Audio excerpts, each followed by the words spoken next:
Hello, good morning, welcome to my new blog. সবাই কেমন আছো? আশা করি সবাই ভালো আছো, সুস্থ আছো। আজকে আমাদের হ্যালিফ্যাক্সের সেকেন্ড দিন। স্নান ফান করে ব্রেকফাস্ট করে এখন বাজে 11:10। তো আমরা বেরিয়েছি এখন ঘুরতে। এখন দেখা যাক কোথায় যাই না যাই, সবটাই তোমাদের সাথে শেয়ার করব। চলো।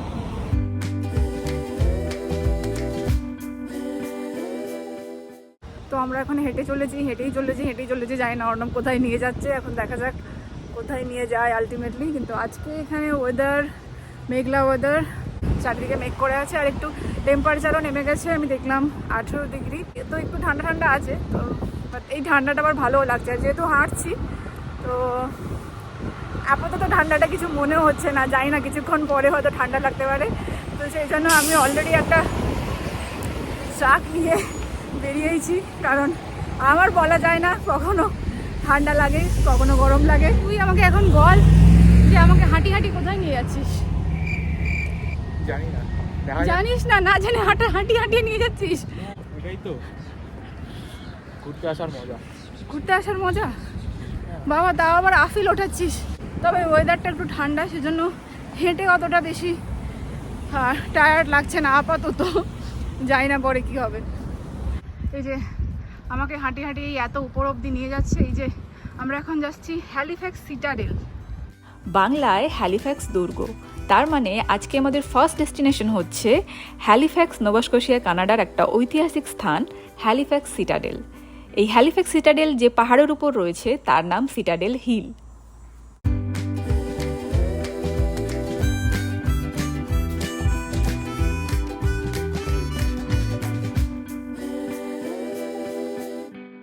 এটা মেনলি ওই সিটি ট্রাভেল করার জন্য যে হপ অন হপ অফ বাসগুলো থাকে, এগুলো সেরকমই, কিন্তু দেখতে বেশ কিউট টাইপের।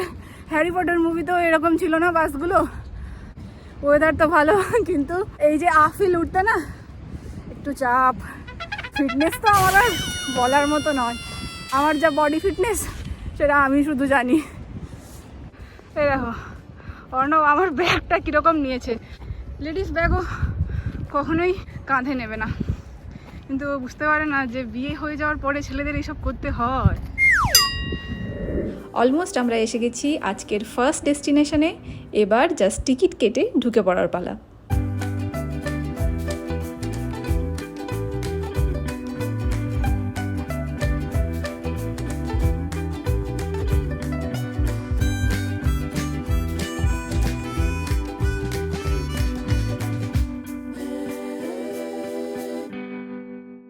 একদম ঢোকার মুখে বা এই জায়গায় যে দুজন গার্ড দেখলাম, তারা যে ইউনিফর্ম পরেছে সেটা হচ্ছে 17th-18th সেঞ্চুরিতে ব্রিটিশ মিলিটারি বা ব্রিটিশ আর্মিদের ট্র্যাডিশনাল ইউনিফর্ম। বর্তমানে এই হ্যালিফ্যাক্স সিটাডেল পার্কস কানাডা দ্বারা পরিচালিত। দুর্গটি আটলান্টিক কানাডার সর্বাধিক পরিদর্শন করা জাতীয় ঐতিহাসিক স্থানগুলোর মধ্যে অন্যতম। 17th-18th সেঞ্চুরির ব্রিটিশ মিলিটারির ঐতিহ্য বহন করছে এই দুর্গ। বিশাল বড় জায়গা জুড়ে এই হ্যালিফ্যাক্স সিটাডেল। ওপর থেকে যদি এই দুর্গটাকে দেখা যায় তাহলে এর শেপ হচ্ছে স্টার শেপের। এই হ্যালিফ্যাক্স সিটাডেলের একটা ইম্পর্টেন্ট অ্যাট্রাকশন হচ্ছে এখানে প্রত্যেকদিন দুপুর 12টায় কামান বন্দুক থেকে গুলি ছোড়া হয়, যার আওয়াজ পুরো শহর শুনতে পায়। 1857 সাল থেকে এটি একটি অতি পুরনো এবং স্থানীয় ঐতিহ্য যে বন্দুক থেকে গুলি ছুঁড়ে প্রতিদিন দুপুরের ঘোষণা করা হয়।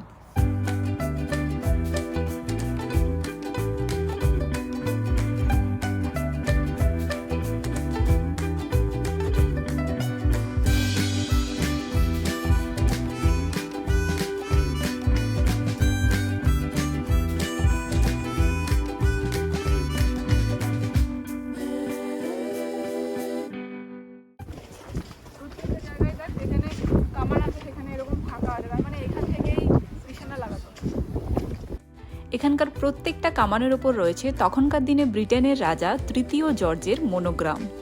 এই হ্যালিফ্যাক্স শহরের প্রতিষ্ঠাতা কিন্তু ব্রিটিশরাই।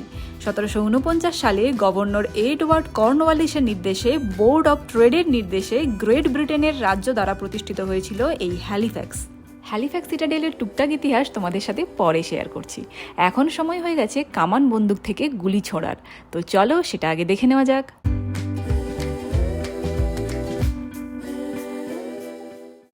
And one way out. So if the enemy decided to land their troops at a less defended location and simply march over to Halifax, they would come up and encounter the citadel, squarely between them and the royal guard. Preparation already শুরু হয়ে গেছে এবং দেখতেই পাচ্ছ কামান থেকে একটা certain distance ছেড়ে ট্যুরিস্টদের দাঁড়ানোর পারমিশন রয়েছে। হ্যালিফ্যাক্স সিটাডেলের ইতিহাস, তখনকার দিনে ব্রিটিশ মিলিটারি সম্পর্কে অনেক অজানা তথ্য, তারা কি কি অস্ত্রশস্ত্র ইউজ করতো এবং শত্রুদের সাথে তারা কিভাবে মোকাবিলা করতো, এই সব ব্যাপারে অনেক অনেক তথ্য জানতে চাইলে রয়েছে এখানে এইরকম কস্টিউম গাইডের ব্যবস্থা। Produces less fumes, less smoke. So you saw, of course, the shots from the Snyder Enfield earlier were quite smoky. And this one's going to be as well. Now, smokeless powder isn't absolutely smokeless, but there's a lot less smoke than with black powder like this. দুর্গ জুড়ে সবাই এখন অধীর আগ্রহে অপেক্ষা করছে সেই বহু পুরনো এবং স্থানীয় ঐতিহ্য নুন গান শট দেখার জন্য।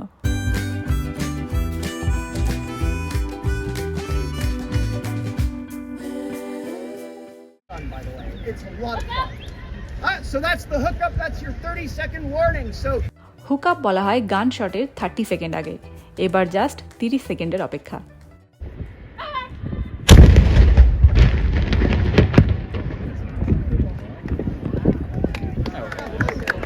that's a good move.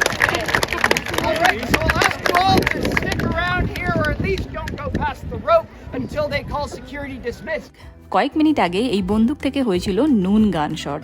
কাছ থেকে দেখার জন্য দলে দলে এখন সবাই এসে হাজির। এনাদের কনভারসেশন থেকে যেটা জানতে পারলাম সেটা হলো এই বন্দুকের অ্যাকিউরেসি তেমন নেই, রেঞ্জ 550 মিটার, তাই যুদ্ধের জন্য এই বন্দুক ইউজ করা হতো না, শুধুমাত্র নুন গান শটে এই বন্দুক ব্যবহৃত হয়। হ্যালিফ্যাক্স শহরটি প্রতিষ্ঠা হওয়ার পরে সিটাডেল হিলে 4টি দুর্গ নির্মাণ করা হয়েছিল। বর্তমানে 4 নম্বর দুর্গটি হ্যালিফ্যাক্স সিটাডেল নামে পরিচিত। 1828 সাল থেকে তৈরি হয়েছিল এই দুর্গ এবং শেষ হয় 1856-তে। টোটাল 28 বছর সময় লেগেছিল এই দুর্গটাকে কমপ্লিট করতে।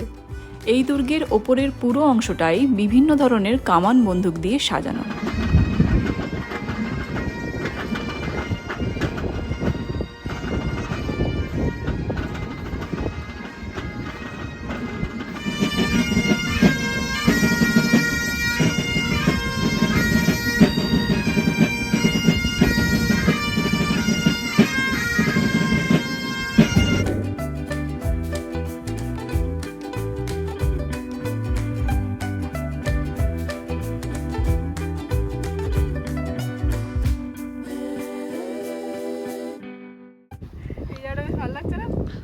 হ্যাঁ, দারুণ জায়গাটা। আমার বেশ ভালো লাগে, তবে এটা ঠিক আজকে যদি রোদ থাকতো এতটা ঘুরতে পারতাম না। মেঘলা আছে, একটু ঠান্ডা ওয়েদার বলে রোদ হলে একেবারে এতক্ষণের অবস্থা কায়দা হয়ে যেত। এই হ্যালিফ্যাক্স সিটাডেলের ক্যাভিলিয়ন ব্লকে রয়েছে একটা আর্মি মিউজিয়াম। নোভা স্কোশিয়া সেনাবাহিনীর ইতিহাস, তখনকার দিনে ইউজ করা তাদের অস্ত্র, পদক এবং ইউনিফর্মের একটা বিরল সংগ্রহ প্রদর্শন করে এই মিউজিয়াম।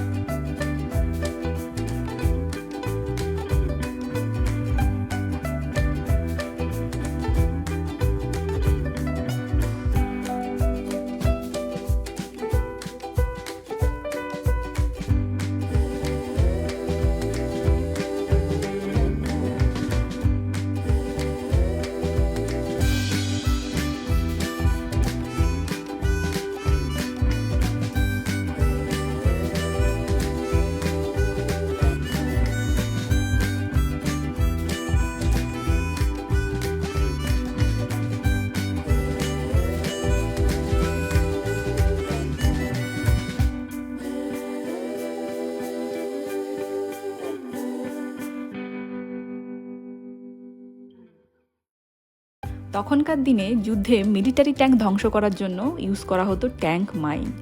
সামনে যেটা দেখছো এটা হচ্ছে ট্যাঙ্ক মাইন, পাশেরটা হচ্ছে অ্যান্টি ট্যাঙ্ক মাইন, যেটা আরও বেশি স্ট্রং। আবার কিছু ক্ষেত্রে কাঠের বাক্সর মধ্যে বিস্ফোরক ভরে সেটা ফাটানো হতো রিমোটের সাহায্যে অথবা প্রেশার ফিউজের মাধ্যমে। এটা হলো অ্যান্টি এয়ারক্রাফট গান। এই অ্যান্টি এয়ারক্রাফট গান মেনলি ভূপৃষ্ঠ থেকে বিমানকে ধ্বংস করার জন্য ডিজাইন করা একটি অস্ত্র।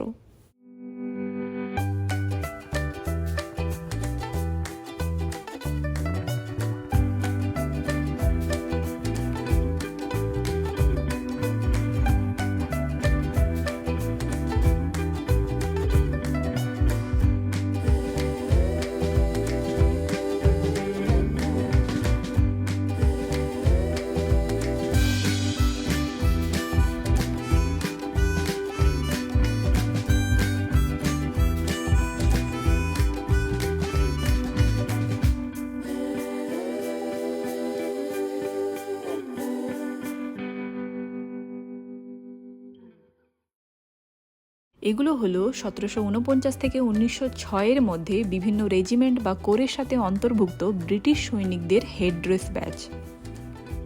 এই ছোট ছোট ঘরগুলিকে জেলখানা বলতে পারো, এখানে অপরাধীদের বন্দি করে রাখা হতো। ব্রিটিশরা এই হ্যালিফ্যাক্স সিটাডেল তৈরি করেছিল স্থলপথে আক্রমণ প্রতিরোধ করে হ্যালিফ্যাক্স বন্দরকে সুরক্ষিত করার জন্য। 19 শতকের মাঝের দিকে এই বিশাল বড় দুর্গ ব্রিটিশদের 4টে নৌ স্টেশনের মধ্যে একটি হয়ে উঠেছিল। এই সিটাডেলটি 1906 সাল পর্যন্ত ব্রিটিশ বাহিনীর দখলে ছিল। তারপর ব্রিটিশরা এই সিটাডেলটি হস্তান্তরিত করে কানাডিয়ান সামরিক বাহিনীকে। 1956 সালে এটি একটি ঐতিহাসিক স্থান হয়ে ওঠে এবং এরপর থেকে জনসাধারণের জন্য এটিকে পুনরুদ্ধার করা হয়েছে। হ্যালিফ্যাক্স সিটাডেল ঘোরা আমাদের এখানেই শেষ হলো। আমরা এবার আস্তে আস্তে ডাউন হিল যাচ্ছি। সকালে থেকে আমার আস্তে আস্তে ঠান্ডাও লাগছে, তো আমি স্ট্রাকটা চাপিয়ে নিয়েছি। এখন বাজে 2টো, লাঞ্চ টাইম অলরেডি হয়ে গেছে, তো দেখি কি খাওয়া যায়। কালকের মতো আমরা আবার আজকে এসে হাজির হ্যালিফ্যাক্স ওয়াটার ফ্রন্টে। সি ফুড খাওয়ার আজকে ইচ্ছে আছে লাঞ্চে, তো সেই জন্যই অর্ণব এখন ঘুরে বেড়াচ্ছে সি ফুড কোথায় ভালো পাওয়া যায় সেরকম রেস্টুরেন্টের খোঁজে। তো এখন চলো দেখা যাক কোন রেস্টুরেন্টে যাই আর কি খাই।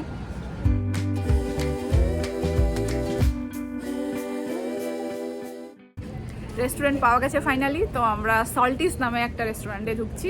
দেখা যাক কি সি ফুড পাওয়া যায়।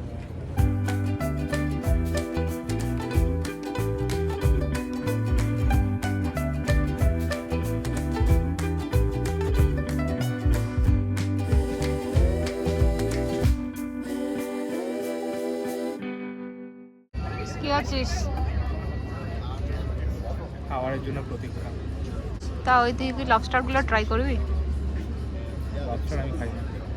আরে খাস না, জীবনে ট্রাই না করলে বুঝবি কি করে যে ভালো লাগছে কি লাগছে না? ডেঞ্জার না, আমি ভেঙে ভেঙে দেবো তোকে। আরে চল না, একটা লবস্টার তো খাওয়াই যায়। Please please.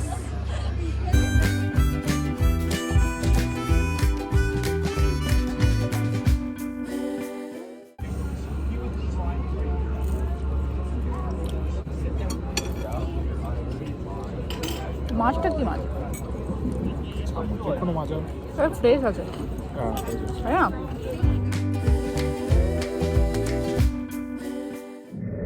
Sea food try করার খুব ইচ্ছে ছিল, তো যাই হোক সি ফুড ট্রাই হয়ে গেল। আর 3টে ডিশই বেশ ভালো ছিল, বিশেষ করে চিংড়ির টেস্টটা আমি এখনও ভুলতে পারছি না, ওটা জাস্ট অসাধারণ ছিল। আর প্রত্যেকটা মাছ একদম ফ্রেশ ছিল। আমার মনে হয় যারা হ্যালিফ্যাক্সের এই ওয়াটার ফ্রন্টে আসবে তাদের একবার না একবার এই সল্টিতে ডিনার বা লাঞ্চ কিছু একটা তো ট্রাই করা উচিতই উচিত। এই সল্টিতে অ্যাকচুয়ালি লবস্টারের অনেকগুলোই অপশান ছিল, তো একটা ছিল হচ্ছে যে স্টিম লবস্টার। তো যেহেতু অর্ণবের ওই পুরো আস্ত লবস্টার দেখে আর খাওয়ার ইচ্ছে থাকবে না, তো সেই জন্য ওই ডিশটা আমরা আর অর্ডার করিনি। কিন্তু আমার ইচ্ছে ছিল যদি অর্ণব খেত তাহলে ওই আস্ত লবস্টারের স্টিম একটা ট্রাই করা যেত, তো সেই জন্য আমরা লবস্টারে ওই ডিশটা ট্রাই করিনি। আমরা অ্যাকচুয়ালি লবস্টার কেটে ক্রসওভার মধ্যে উইথ ভেজিটেবল একটা ডিশ ছিল, যেটা আমরা লাস্টে অর্ডার করলাম অ্যাকচুয়ালি, তো সেটা আমরা ট্রাই করলাম, ওটাও বেশ ভালো ছিল। তো এই তো আমাদের এখন লাঞ্চ ডান। তো এখানে আস্তে আস্তে ঠান্ডা প্রচুর বাড়ছে। আমি যখন বুদ্ধি করে একটা শার্ট এনেছিলাম, অর্ণব বেচারা খালি শার্ট পরে কিভাবে ঘুরছে। ওর ঠান্ডা সহ্য করার ক্ষমতা আছে, আমার এত নেই। তো এখন আমরা পৌঁছে গেছি হ্যালিফ্যাক্স ওয়াটার ফ্রন্টের সেই মিউজিয়াম যেটা আমরা আগের দিন মিস করে গেছিলাম, maritime museum of the Atlantic. মিউজিয়ামের নামের মধ্যেই রয়েছে এই মিউজিয়ামটা অ্যাকচুয়ালি কিসের মিউজিয়াম। এটি একটি সামুদ্রিক মিউজিয়াম যা আটলান্টিক মহাসাগরের সাথে রিলেটেড। 18-19 শতক থেকে হ্যালিফ্যাক্স বন্দরে যেসব নৌযান চলাচল করত সেই বিভিন্ন টাইপের নৌযানগুলোর মডেল রয়েছে এখানে।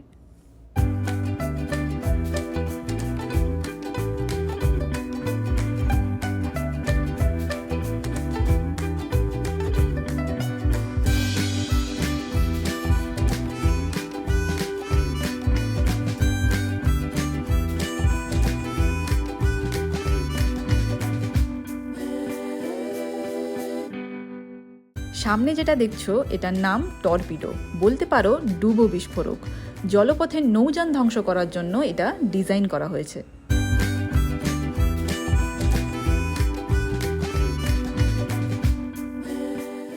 আগেকার দিনের লাইট হাউসে লাইট জ্বলতো সিল তেল, তিমি তেল, কেরোসিন, অ্যাসিটিলিন দিয়ে। কিন্তু 1968 সালে উত্তর দক্ষিণ আমেরিকার সবথেকে প্রাচীনতম লাইট হাউস স্যাম্ব্রো লাইট হাউসে এই বৈদ্যুতিক লাইটটি প্রথম লাগানো হয়েছিল। স্পেশালি যে কারণে এই মিউজিয়ামে আসা, এবার চলো সেটা দেখে নেওয়া যাক টাইটানিকের কি কি রয়েছে এই মিউজিয়ামে। টাইটানিকের অ্যাডভার্টাইজমেন্ট এইভাবে দেওয়া হয়েছিল: ফার্স্ট ক্লাস যাত্রীদের জন্য এই ডেক চেয়ার, যেটা মেহগিনি এবং অন্যান্য শক্ত কাঠ দিয়ে তৈরি। এই কাঠের ভগ্নাংশ ফার্স্ট ক্লাস যাত্রীদের আরাম কক্ষে ঢোকার আগে একটি ধনুকের মতো গেটের ভগ্নাংশ। এই কাঠের উপর মিউজিক্যাল মোটিভের ডিজাইন আরাম কক্ষে অনুষ্ঠিত আবৃত্তিগুলোর প্রতিফলন। এই কাঠের ভগ্নাংশগুলি টাইটানিকের গ্র্যান্ড সিঁড়ির বিভিন্ন অংশ। বিশেষ করে এই ছবিটার সাথে আশা করি সবাই পরিচিত, তাই না? তখনকার দিনে এরকম কাপ, প্লেট, খাওয়ার পাত্র এইসব প্রস্তুত করা হয়েছিল টাইটানিকের ফার্স্ট ক্লাস যাত্রীদের জন্য। এই হচ্ছে টাইটানিক ডুবে যাওয়া আর হ্যালিফ্যাক্সের অবস্থান। প্রথম কয়েক ঘন্টা নিউ ইয়র্কের কর্মকর্তারা ভেবেছিলেন ক্ষতিগ্রস্ত টাইটানিক এবং তার যাত্রীরা হয়তো হ্যালিফ্যাক্সে আসবে, তাই সেই মতন ট্রেন এবং ইমিগ্রেশন অফিসারদের হ্যালিফ্যাক্সে নিয়ে আসার ব্যবস্থাও করা হয়। তারপরেই ছড়িয়ে পড়ে সেই প্যাথেটিক খবর, টাইটানিক চিরতরে শেষ। জীবিতদের নিয়ে আসা হয় নিউ ইয়র্কে আর মৃতদের নিয়ে আসা হয় হ্যালিফ্যাক্সে। 1912 এপ্রিল 10 টাইটানিক ইংল্যান্ডের সাউথাম্পটন থেকে প্রথম যাত্রা শুরু করে। চেরবার্গ ও কেপে যাত্রী তোলার পরে সোজা রওনা দেয় নিউ ইয়র্ক, কিন্তু নিউ ইয়র্ক আর পৌঁছানো হলো না। 1912 এপ্রিল 15 অভিশপ্ত এই দিনে টাইটানিক চিরতরে হারিয়ে গেল আটলান্টিক মহাসাগরে। সামনে যে জাহাজটা দেখছো এর পুরো নাম হলো HMCS স্যাকভিল K181। এটি একটি রয়্যাল কানাডিয়ান নৌবাহিনীর জাহাজ, যেটি দ্বিতীয় বিশ্বযুদ্ধের শেষ বেঁচে থাকা কানাডিয়ান যুদ্ধ জাহাজ। বর্তমানে এটি এই মিউজিয়ামেরই অন্তর্ভুক্ত। এই ঐতিহাসিক জাহাজে উঠে ভালোভাবে দেখার ব্যবস্থা এখানে রয়েছে, কিন্তু সময় এখন 4:30-র বেশি, তাই বাইরে থেকে দেখা ছাড়া আমাদের কাছে আর সেরকম কোনো অপশন ছিল না। এই মেরিটাইম মিউজিয়াম কিন্তু বেশ বড়। শুধু টাইটানিক নয়, প্রথম বিশ্বযুদ্ধ, দ্বিতীয় বিশ্বযুদ্ধের সময় বেশ কয়েকটি বিখ্যাত জাহাজের মডেল এখানে রয়েছে। তখনকার দিনে জাহাজে ব্যবহৃত লণ্ঠন, নোঙর, ওই সময় ডুবুরিরা কী ধরনের পোশাক পরত, যখন টেলিফোন, টেলিগ্রাফ, রেডিও এগুলো কিছুই আবিষ্কার হয়নি, তখন সমুদ্রে থাকা জাহাজগুলো একে অপরের সাথে কিভাবে যোগাযোগ রাখত, এরকম আরও অনেক বিষয়ের উপর অজানা তথ্য জানা যায় এই মিউজিয়াম থেকে। হাঁটতে হাঁটতে হ্যালিফ্যাক্স ওয়াটারফ্রন্টে আমরা যে জায়গাটাতে কালকে এসেছিলাম আজকে কিছুটা এগিয়ে এসেছি। এই জায়গাটাতে শুধু খাওয়ার দোকান, পেট তো ভর্তি, কিন্তু দোকান দেখে মনে জাগলো আমার লোভ। কি খাই করতে করতে ভাবলাম আইসক্রিম খেলে কেমন হয়। পাকড়াও করলাম অর্ণবকে আর চলে এলো এই maple walnut ice cream.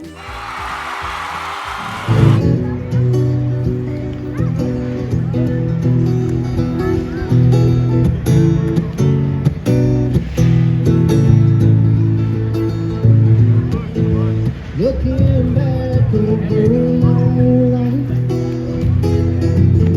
spent most of it sometimes